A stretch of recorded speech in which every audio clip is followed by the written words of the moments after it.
Welcome to Intention Podcast. I'm Byron DeLear, and I brought back my friend Tom Appelbaum for an election special as we enter the final stretch, 60 days out, to the 2020 presidential election. And just a bit about Tom and I. We're two guys living in the Midwest in St. Louis. We've been involved in policy and politics. I've ran for Congress and state representative. Tom's been elected to school board. My wife, Vicki, right now is the Democratic nominee for Missouri State Treasurer. Tom's wife, LaDonna, is a sitting state representative. So basically, we're in it. And I thought, Tom, there might be value in us getting on the horn here and offering our perspective on what's been going on with this race. Yeah. All the outliers, the Trump presidency, his supporters, on and on. Well, thanks for bringing me back. There's a lot going on, a lot to unpack with regards to how this election's starting to shape up and what the impact may be, throughout the Midwest, in particular in Missouri. So, yeah, I'm looking forward to talking about it. So, first off, we've got a little bit of housekeeping. We're having an event in support of electing Joe Biden and Kamala Harris to the White House, and it's sponsored by the Missouri chapter of Clean Energy for Biden. And both Tom and I are helping to organize this event. We've got Governor Jay Nixon and Tom Carnahan speaking, and others, including Maurice Maria and Catherine Hamilton of the Energy Gang podcast. It's Monday, September 14th at 6 p.m. Central Time, and you can register at cleanenergyforbiden.com/events. That's cleanenergyforbiden.com/events. And they have links there where you can make contributions. I've already contributed to the campaign a couple times. And, it's interesting. I just saw a report in the New York Times that the Trump campaign is undergoing a cash crunch. Yeah. Well, that's indicative of how things have started to unfold in this final stretch of the campaign. And I just want to go back for a second to talk about this event for Clean Energy for Biden. I think it's really important as an underlying issue that isn't getting as much media attention now as it definitely should. The whole issue of climate change as a driving force going forward for policy. I think it dovetails really nicely with Biden's Build Back Better slogan, because as we're coming out of this pandemic and everything, we have to be forward thinking about how we can do things better and smarter and incorporate sustainability. In the Trump campaign, he pulled us out of the Paris Accord. I mean, here you have over 100 nations coming together to begin to arrive at some sort of consensus that, is global in nature, because the problem is global in nature. And without international cooperation, Absolutely. We're never going to address climate change in any substantive fashion. And, so Trump is just like, well, Obama did this, so I'm out of here. Right. I'm going to shut down the Paris Accord. And I think I remember him on the stage recently saying something about, I'm interested in energy, our kind of energy. Right. Speaking to his base, right? Our kind of energy. Oh, you mean coal and oil, and to a lesser extent, natural gas. That's our kind of energy. Screw the fusion reactor that's 93 million miles away, that is the source of all life on Earth. Screw that. Well, maybe not all life. I mean, there is some tubular forms of life, 2 miles under the ocean that actually survive. Bacteria, maybe, but yeah, that survive without. So if you want to, if that's our kind of energy, if you want to look down for energy, maybe that's the future, the tubular life. And speaking as a geologist that worked in the coal field, I can tell you that. Now, was that the coal field or the field of the coal industry? Yes, both. Having actually been out there and been to some of those locations in the Appalachians, and that industry in itself is generally fraught with human pain, because it's a cyclical nature anyway. So these coal mines shut down, and somebody who had a good paying job winds up laid off, They're faced with either having to move or just be unemployed. What happened to the coal industry had very little to do with any ascribed energy policy. It had to do with the technological achievement of being able to access natural gas so much easier through the method of fracking. And this is what happens when you have a market driven solution. It's no different than when there's a policy implemented that is designed to intentionally move to a better technology. But when you intentionally do it, you can do so for reasons that aren't necessarily market driven. When you start to get down to the policy issues with regards to the clean energy for Biden, it should be non-political to gravitate towards sustainable solutions for like whatever you're trying to do, because sustainability makes for a more resilient base. And when you're talking about something like energy that's so fundamental to an economy, you want something that's going to be more resilient. So more sustainable means more resilient. And those are the things that we should be trying to get to. I, in some earlier work, was giving thought to what a sustainable socioeconomic system looks like. And I think that there's some findings by some experts that study this issue, the intersection between sustainability and the economy. And one of the takeaways that I got was that, we have to build a system that is as adaptable as the natural ecosystem is adaptable. Right. And having these fixed mechanistic inputs and outputs, remnants of the Industrial Revolution, is really what's gotten our world into this spiral where we're essentially, humankind is essentially at war with the garden that birthed us, right? The ecosystem, the earth. We're at war with that. And that's a war, of course, that humanity will lose, And so Right. we have to arrive at a sustainable relationship with that environment. And that means transforming our energy infrastructure. It means transforming our food systems. Right. It's a massive revolution in not only the real world stuff that we do day to day, but it's also a revolution in consciousness and the way that we approach the world. And, it kind of makes me think a little bit about mankind's propensity to wage war. And I think about a lot of the comments that I'm seeing on Facebook and in social media, and also seeing the fights in the streets, so to speak. When you see these militia guys showing up at Black Lives Matter protests, and there's these confrontations. There's been a couple shootings, and I start to think about what is driving this complete disconnect where we're looking at our fellow human beings as not being human anymore. It's almost like a dehumanizing factor. When you hear the president demonize his enemies and almost take pleasure in demeaning and vilifying his enemies, there's a sort of a sadism aspect to that, that's actually a part of, I recently saw this documentary called Unfit,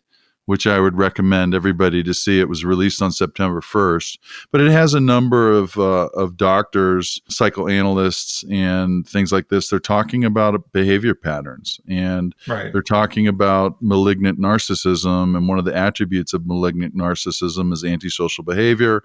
And they're attempting to unpack these behaviors that they're witnessing in terms of what the president is doing as a means to explain the Trump presidency.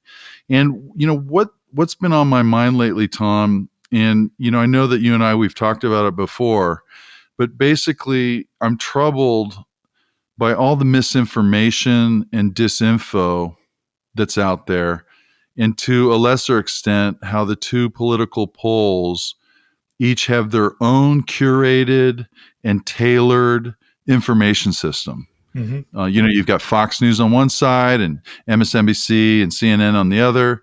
And I'm speaking in broad terms here, but the consequences are that these two distinct worldviews, they've been maturing without any significant cross-pollination, no cross dialogue between the two. And I feel like this siloed off approach to these two tribes, if you'll indulge the term, that this is hurting our nation. Sure. And I feel compassion for the people that have gone down the rabbit hole of Trumpism. Oh yeah. Because we're just herd animals. We're social creatures. In general, we repeat what we hear and what gets planted in our minds with emotional appeals. And so now each side is just repeating these sets of talking points that they've received. Right. And they're just talking past each other. And it's like they're trying to fight fire with fire, and we're just basically going to burn our democracy up. Right. Yeah. I mean, you hit on something that's like a cornerstone of so many like bad policies when you look at it from a basic human dignity issue, and that is seeing the other as being not human, dehumanizing somebody else. We did that with the mass incarceration.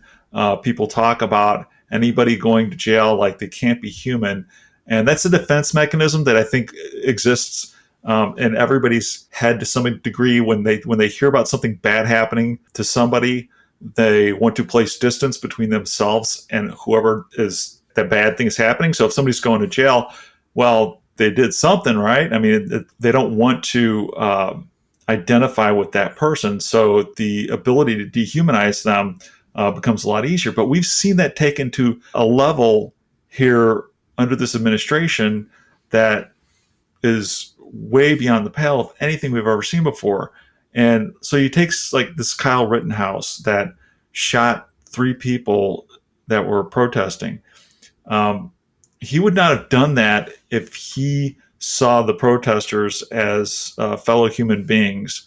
And like you said, he went down the rabbit hole of Trumpism to the extreme. And I mean, I feel bad for him. Here's a 17-year-old kid whose life is ruined now, and he ruined many other lives himself. And he's got to live with that now.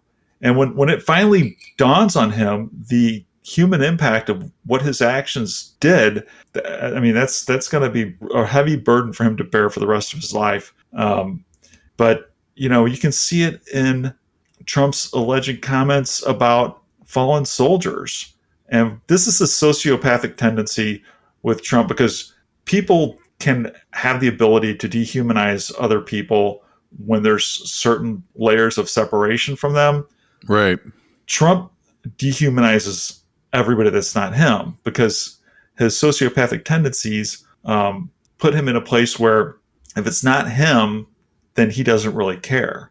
Well, and I think that in part that's driving the rise of QAnon, because it's way more entertaining and self-satisfying to believe in this massive conspiracy, right, that the Democratic leaders are actually Satan worshipers.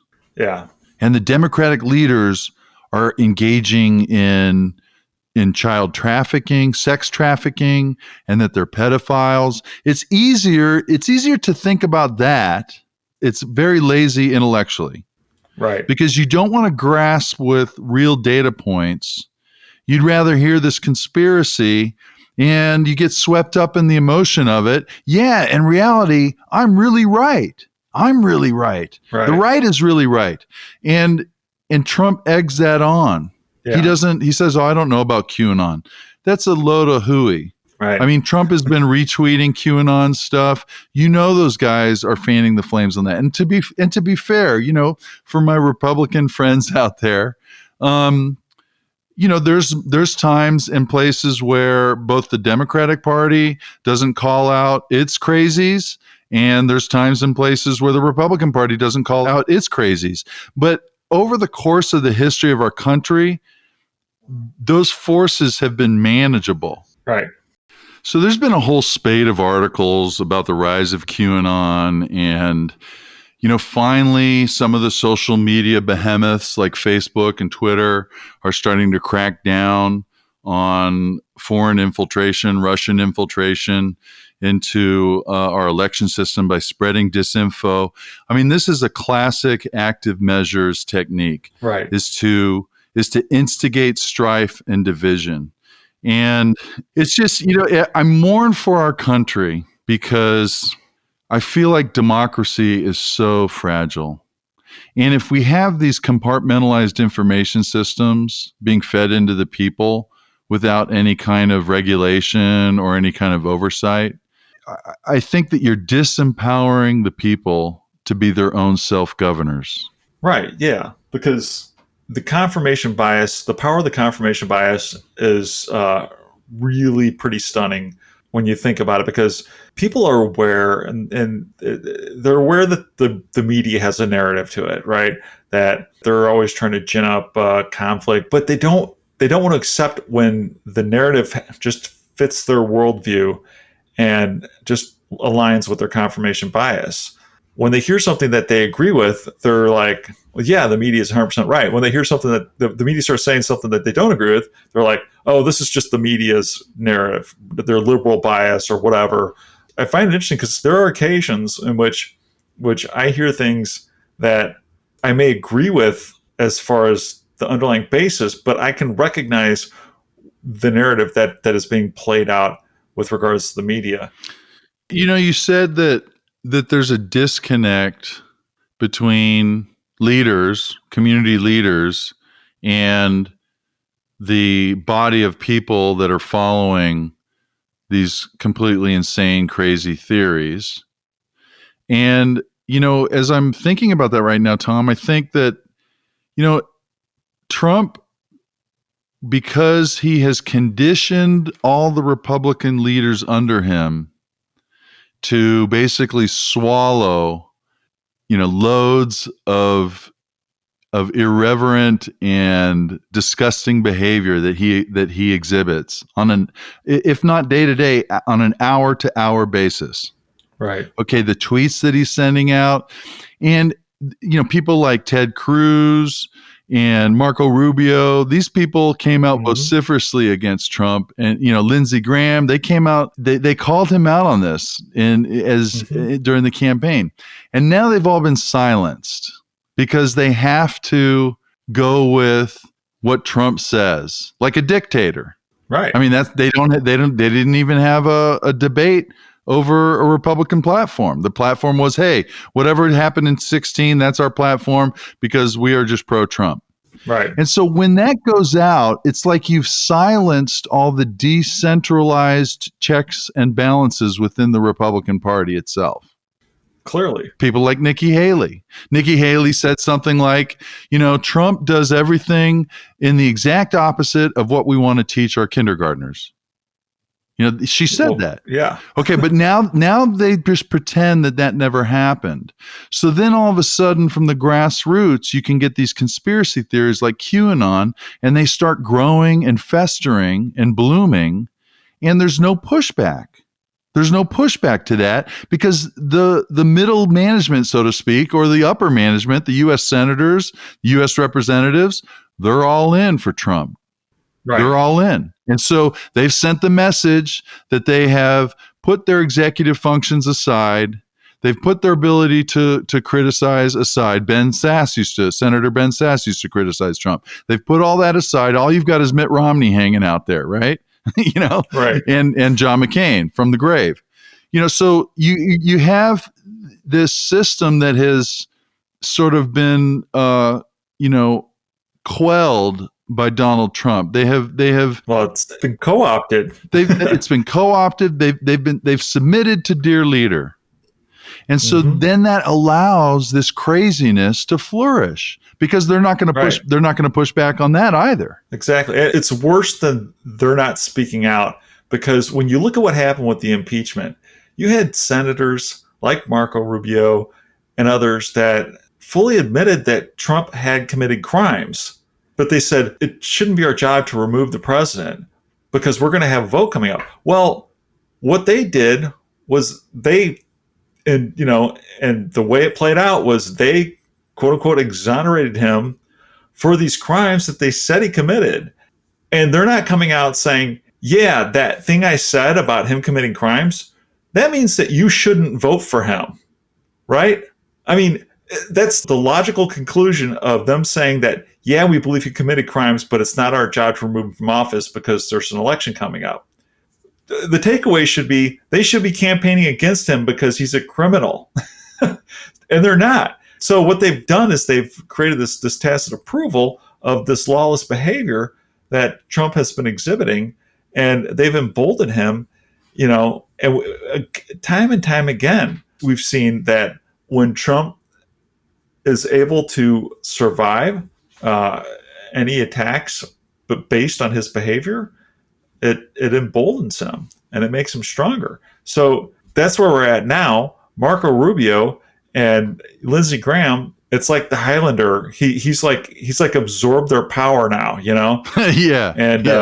And they've put themselves in the position that they've got to be ride or die with Trump, because when Trump goes down, it's going to crater the Republican Party, which, to me, that's like the real question. It's like, what's going to become of the Republican Party coming out of this? Because, I guarantee you that come election day, that shortly thereafter, there's going to be a lot of Republicans that seem like they vaguely remember who Trump is, or who said that, I was always against him from the very beginning, because Trumpism is going to go. And once it does, all the bravado, all the cockiness that we're seeing from, white supremacists, it's all good. They're all going to scatter once again.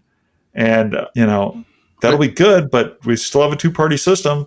And frankly, it's like, where are the conservatives? Where are the small government conservatives that we need as a counterbalance to, some of the progressive ideals? Yeah, they're donating to Lincoln Project right now. That's where they are.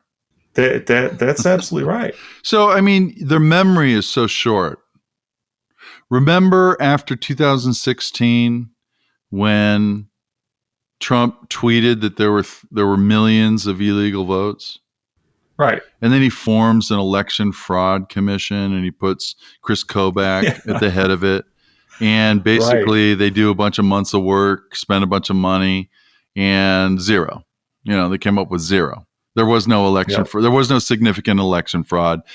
It's just like, isn't this when Trump is talking about mail-in voting and about how it's going to be the worst, fraudulent, rigged election in all history? This is what he says every time. This is what he said 4 years ago. Right. And it's not true. And then he starts talking about all the violence that's happening in the Democrat-run cities and all this kind of stuff. And that's not true. There was a study that showed that 93% of the Black Lives Matters protests were peaceful. Right. 93%. Yeah. There were 7% of the protests where there was looting and vandalism that occurred. And, I'm not going to defend that. I think that violence in any form is the worst of the worst. But I will say that this is a community that has been hammered over and over, and they're expressing themselves. Martin Luther King said that when politics, fails to address grievances, then this kind of stuff is what goes down. And in fact, I mean, that's at the root of how we became America.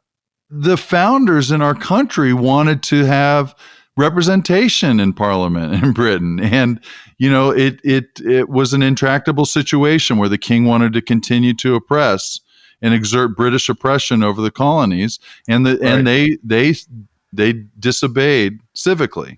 Yeah, and I mean, you have to keep in mind that most of the violence that's been committed has been committed by right-wing instigators, and this is a tactic that Trump is promoting actively. First off, when you have a president that singles out cities that happen to be controlled by the other party, or states that are controlled by other parties, I mean, there can be no question that Donald Trump is not the president for all of us. I mean, every president prior to him strived to be the president for all of America. And this is the first time in modern history in which we have a president that is defining himself as the president of only his supporters. That's a big thing. That's a big deal conceptually, and we've seen how it's played out. I mean, George W. Bush was unpopular with a lot of people that didn't support him. Barack Obama was unpopular with people that didn't support him, but they never openly declared themselves as the president for only their supporters. I mean, and a lot of progressives, really hammered Barack Obama for continually trying to reach out across the aisle. Yeah. Uh, but that was part of what he saw his duty to be, was to try to create something in which there's a compromise. Of course, you got to ask yourself, can you compromise with somebody whose goal is to not compromise with you?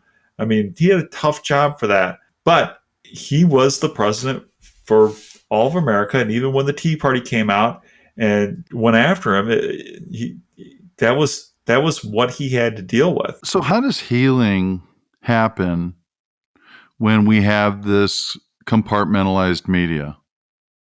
I see corporate news like Fox News or CNN or MSNBC. I mean, these are for-profit entities, and they're basically extracting resources out of our democracy by encouraging divisive, perspectives. Now, Right. I watch MSNBC all the time. I watch CNN all the time. I'm definitely on one side of this issue. But if you want to take a 50,000-foot view of this, if Trump loses and his 3,000 election attorneys wage war against every state and file lawsuits that there's fraud, I mean, that's going to be a news cycle that's going to last days, weeks, perhaps a month.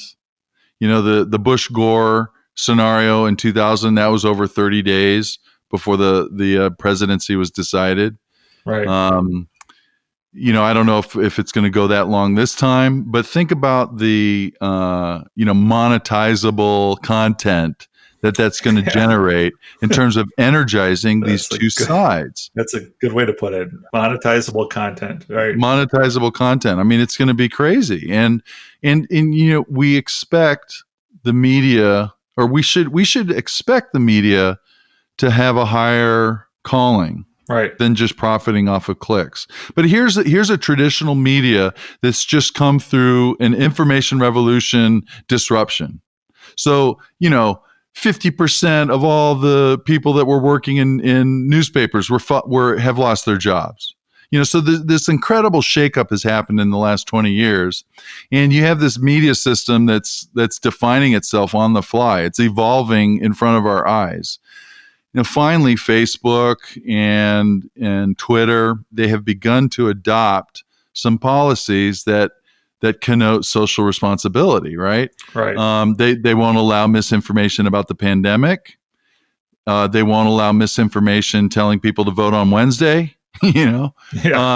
So we're starting to see the system evolve. But honestly, that's like literally the least they could do. Of course it is. Of course it is. They created this platform by which, information just floods through in a torrent.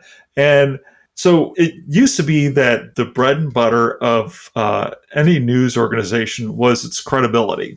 That was sacrosanct. Credibility. Yeah, think Walter Cronkite, right? Right. Yeah. I think, Woodward Bernstein. I mean, it's like every time they ran a story, particularly the more volatile story, the more that they had to be completely sure that their sources checked out and everything was good, because if they had to run a retraction or something like that, that was a big ding to their greatest asset, which was their credibility. Now, part of the issue we have now is, number one, that credibility is under attack continually. Oh, yeah. The press is the enemy of the people. Yeah, right. Right. And then you've got all these alternative sources that have no credibility, but yet they have content. And they flood. There's a torrent of disinformation and innuendo and confusion. And we're expecting the American people that are busy trying to put food on the table, trying to hold down 9-to-5 jobs, trying to feed their families, trying to educate their children. We expect these people to just, dip into this malaise of confusion and pull clarity out of that. Yeah. I don't think that that's right. I don't think that that's I don't think that expectation is reasonable. And Absolutely. I can't help but think that the only solution is increased regulation of our media channels. I mean, to me, the spread of disinformation and misinformation is potentially just as deadly as the toxic waste from a radioactive landfill on fire. Right. Yeah. Like Westlake landfill here in St. Louis County. It's just as toxic. It's pollution. Well, I mean, once again, look at Kyle Rittenhouse. I mean, he heard that narrative. He picked up on that narrative that these protests were all rioters and looters, and that, people need protecting from these rioters and looters. And he picked up his gun and went to a different state, and, lives got ruined. And this is going to happen more and more leading up to the election. And there's a lot of people that are concerned about what's going to happen after the election, because our president is actively trying to undermine people's confidence in that election. I mean, that is like authoritarianism 101, undermine people's confidence in the election. And beyond authoritarianism 101, it's exactly what Vladimir Putin wants. Absolutely. I mean, there's nothing more satisfying to Vladimir Putin than to undermine democracy, and that's what his efforts have been focused on throughout Western Europe. Every election that's been coming up, they've been sending in the hackers, they've been sending in the disinfo agents to undermine the functioning operation of Western democracies. Because in his worldview, the Soviet Union was broken apart by the strength of Western democracy. That's what undermined the Soviet Union and made it pull apart. We were in an arms race. They couldn't keep up. Their economy was less efficient because it was a command and control economy. Right. It was not this decentralized economy based on information and based on service. I remember reading a book, about the third wave revolution. The author mentions this moment when Khrushchev pounds his boot on the table of the UN and says, "We will bury you," pointing to the West, pointing to America. Khrushchev being the premier of the Soviet Union, pounding his boot on the table, "We will bury you." And the author mentions, Alvin Toffler, he mentions that was the first year, I believe it was 1956, that was the first year where white-collar workers outnumbered blue-collar workers in America. Wow. And from then on, the service economy, the economy that innovated technology, that was the economy that then spread all over the world and has transformed the way we interact economically on the planet. And America led that. But now Trump's America, I feel like the vision of innovation has shrank. Yeah. Into this, narrow, petty, racial, xenophobic. We're afraid of the world. It's protectionism. And I mean that from a strictly like global economic standpoint, it's it's a very tricky issue, because what you have is when a worker feels like their job's been shipped overseas because you can get labor that's like way cheaper, that is a sting that is well born. I mean, from a global economic standpoint, if you've got a company like, that makes shoes or makes cars or whatever, and you can move those jobs overseas and make a bunch more money and not have to deal with the unions in the United States or whatever, that is opportunism, and that is something that is undercuts what people here in the United States, what workers here in the United States have fought for generations. So pushing back against that, I totally get.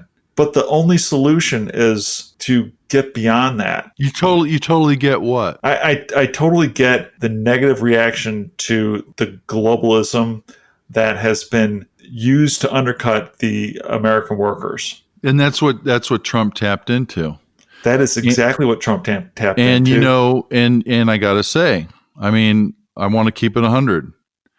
Some of those talking points that he gravitated towards, that he adopted, uh, some of those talking points I believe are right on point in terms of corporate boardrooms selling out the American dream by outsourcing jobs over to Vietnam or China because they can increase their profitability by 5% and get a great executive bonus. Right. And meanwhile, a bunch of local American workers get thrown out of their jobs.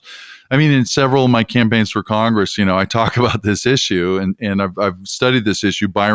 Senator Byron Dorgan from one of the Dakotas, he wrote a great book about this called "Take This Job and Ship It." And he talks about these trends.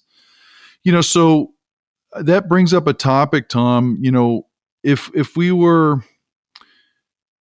someone from 2100, an American or a human from 2100, or both, American human, was studying history, how would we explain the rise of Trumpism?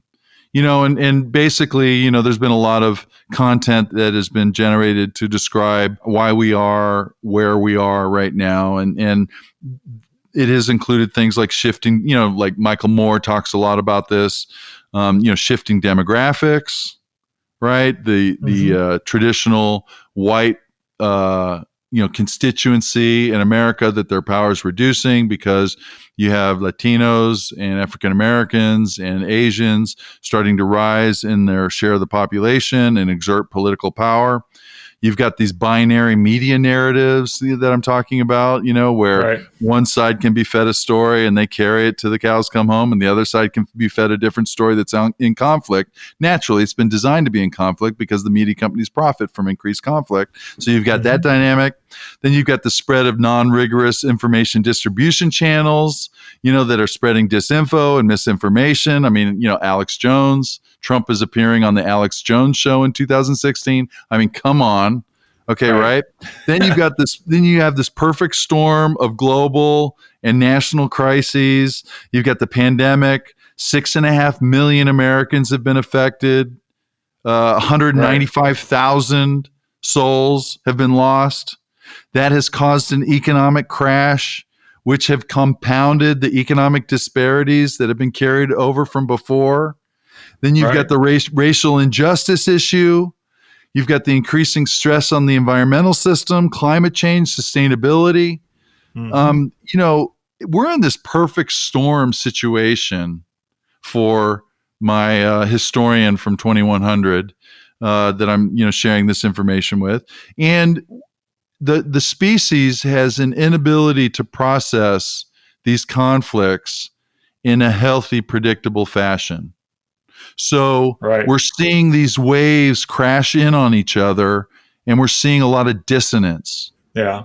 The comparison is unavoidable, but when you look at how Hitler came to power in the 30s, people kind of tend to discount that. They don't think about like what was going on in Germany at that time and about like how this could come to be. It's like, once again, people want to create some distance there because they don't want to ever like think that they could ever go down that path. But we're seeing a lot of the same earmarks from that time to right now. And one of the biggest is just the joining of economic discontent and the feeling of economic powerlessness with racial discontent. Yeah. And the slipping away. I'll never forget. It's like in 2016, they had the Global Citizens Concert in New York City, and Eddie Vedder was up there, and he was talking about the election upcoming, and everybody still kind of reeling from the fact that Trump got the nomination.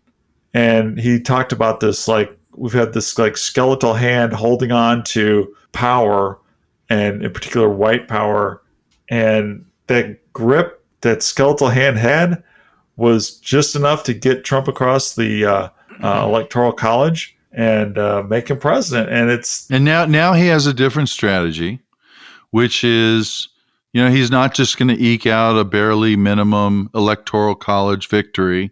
The Trump campaign, of course, is doing a full court press of voter suppression. They have put Kanye West on the ballots of several states to fracture the black vote. right, They are attacking the veracity and efficacy of mail-in voting, of absentee voting, saying it's all a fraud. And he's going to carry his followers down with him. right, There was a New York Times piece on fake news, and it unpacks the use of that accusation in history. And of course, the Nazis called it Lügenpresse, which translates to fake news. And a gentleman named Benjamin Carter Hett, in a recent study of Hitler's rise to power, because, Tom, you raised the issue of comparisons to 1930s Germany. And Hett says that, quote, the key to understanding why many Germans supported him lies in the Nazis' rejection of a rational, factual world. right.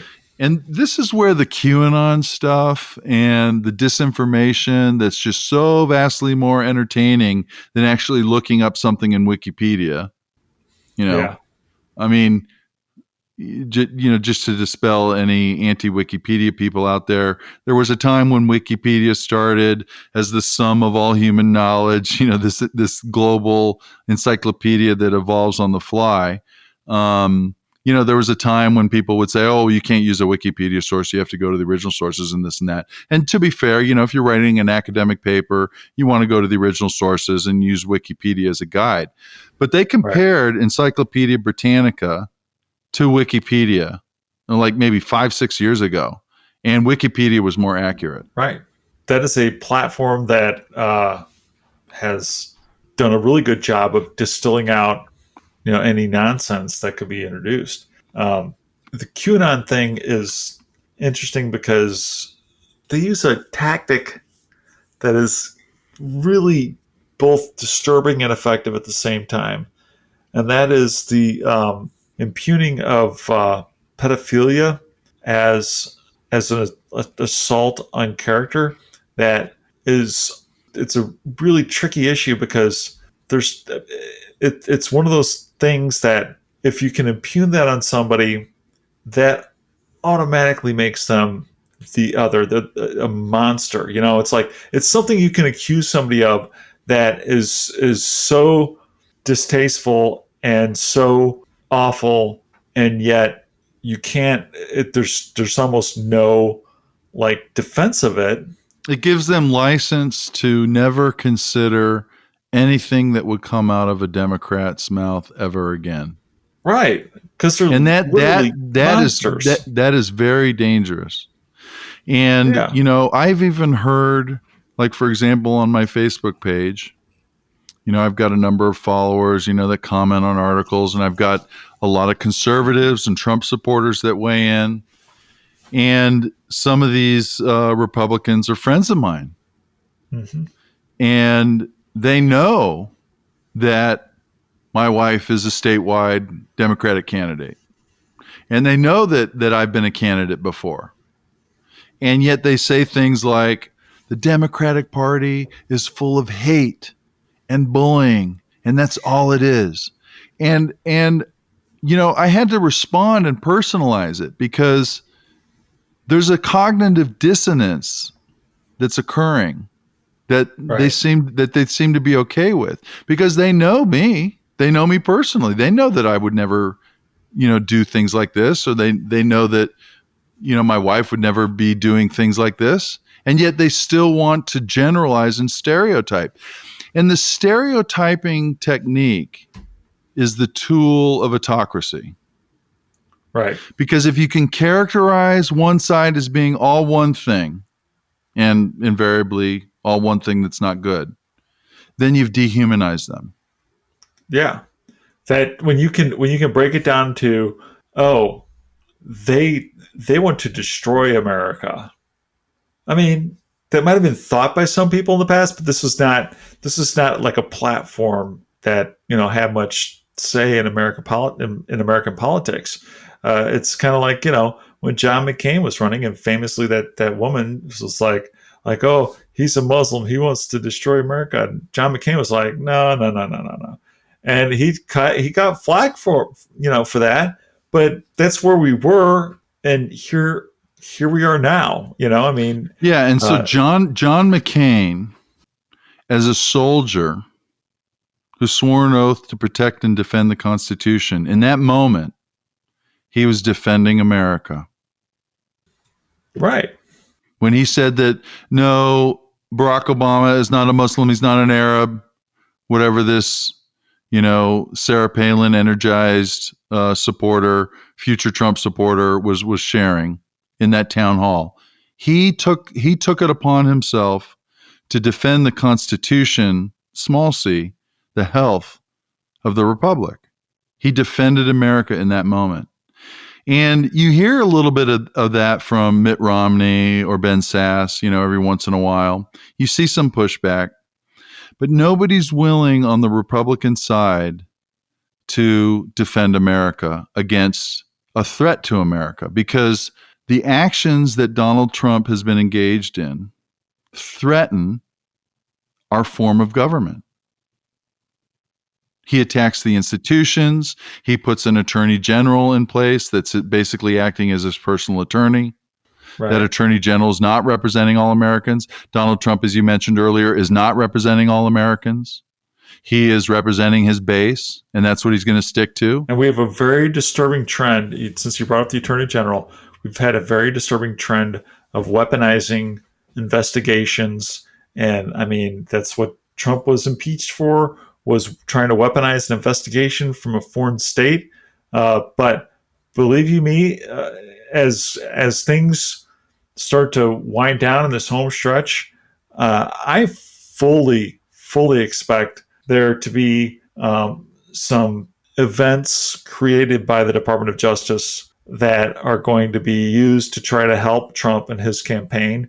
I fully believe that Barr is going to roll out with a bunch of fanfare to talk about some of these conspiracy theories. The Durham report. Absolutely. Yeah. And so that's going to be a thing. And I've been telling people to be ready for it, because it's going to happen.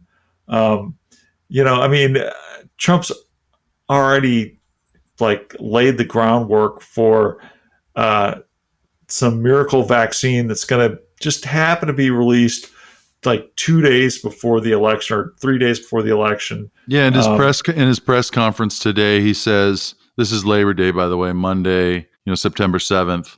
He did a press conference, emergency press conference announced at 1 o'clock today, and he said something like, I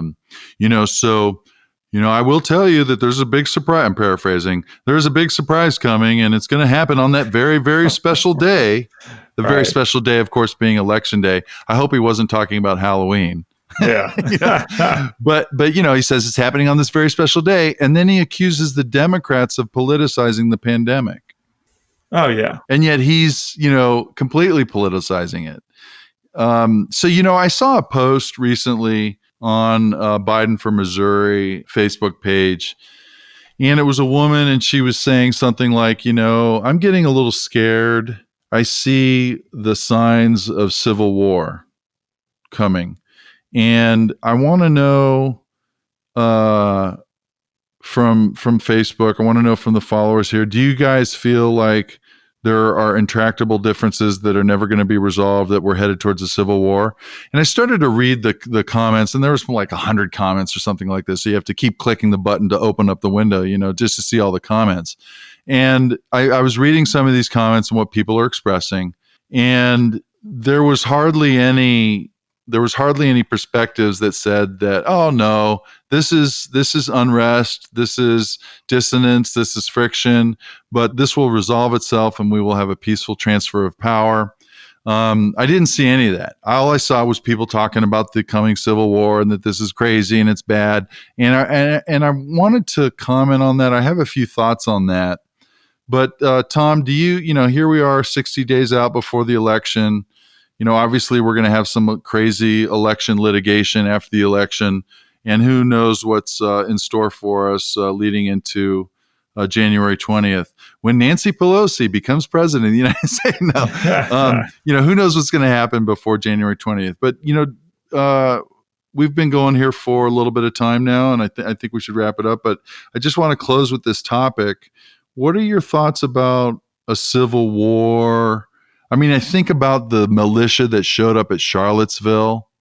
Right. And you have like squadrons, you know, of guys in body armor and camouflage carrying AR-15s and assault rifles, and emotions are flying high and fisticuffs are flying all over. And there's all this kind of conflict going on. Obviously, someone drove a car through a crowd, killed a woman. Horrible, injured a bunch of people, horrible. You know, translate that emotional reaction to people holding M16s or AR-15s. Translate that same emotional reaction, and you've got a firefight, you've got a bloodbath. And I'm surprised that we haven't seen that yet. We've seen glimpses of it. I mean, look at Kyle Rittenhouse. I mean, that's a direct result of the type of visceral anger that Trump is trying to, you know, generate specifically for that. I mean, Trump is trying to, and Kellyanne Conway, you know, she showed the cards that the more chaos there is in the streets, the better it is for Trump. I mean, this is a campaign strategy for him, which is just abhorrent. I mean, this is why we need to have a clear and decisive victory, which I believe there will be. But you can expect there to be more and more of this stuff happening leading up to Election Day. It's going to intensify. And unfortunately, the media is going to be playing along with it because, like you said, conflict, there's monetizable content. And so, yeah, they're going to be talking about that. They're going to be, you know, pushing a narrative about a tightening race. The race is pretty much set right now. There's not that many people that are undecided. I'm talking like a historic basis. But absolutely, we've got to worry about the chaos and the assault on our electoral process that Trump is engaging in now as the sitting president. I mean, if he was a candidate and he was saying some of the things he's saying and trying to stir up some of the things, you know, that would be one thing. But he's the sitting president. So, yeah, it's worrisome. But no, it is worrisome, in particular, leading up to the election. Yeah, so I think about history, and I'm not really a scholar on the Civil War, but I am a student of history, and I do know some of the causes that led to the Civil War. I have studied that in particular, Reconstruction period, the decade after the Civil War, and how Reconstruction fell out, and then Jim Crow laws spread through the South. So I think that the way that the Civil War occurred was you had the political leaders in a select group of geographically contiguous states lead their people down the path towards war. And I don't see a similar scenario or structure in America where you have a group of geographically contiguous states. I mean, yeah, there's definitely the Red South. There's definitely, you know, pockets of Democratic control, Illinois, you know, the Northeast, California, Oregon, Washington, et cetera. I mean, I get that. Right. But all these states are mixed bag. And you have urban areas that are largely controlled by Democrats. Suburban areas are mixed. Rural areas are usually under Republican control. I just think that the benefits of a viable union outweigh QAnon. Yeah. You know, that in the end analysis of this, you know, even if we have a globalized economy and jobs have been shipped overseas and the rural areas are being hollowed out and all this malaise and nightmare, and it is a nightmare. I'm not trying to minimize the economic circumstances of the slow Cold War revolution that's been occurring, where you basically have corporate boardrooms waging war against the American people and against the middle class. I'm not minimizing that at all. But having said that, I have to think that people are going to walk into the voting booth and they're going to say, am I worse off than I was 4 years ago? Right. And the answer is yes. Of course you're worse off. Am I going to be less safe if Donald Trump is reelected? Of course. Because he's a maniac and he's a chaos candidate. Yep. It's just like in one of Biden's commercial where he said, wouldn't it be nice to wake up and not have to think about who's in the White House, but know that who's in the White House is thinking about you? Thank you for listening to Intention. This podcast can be found where podcasts reside. Please subscribe, and we'll be talking again soon.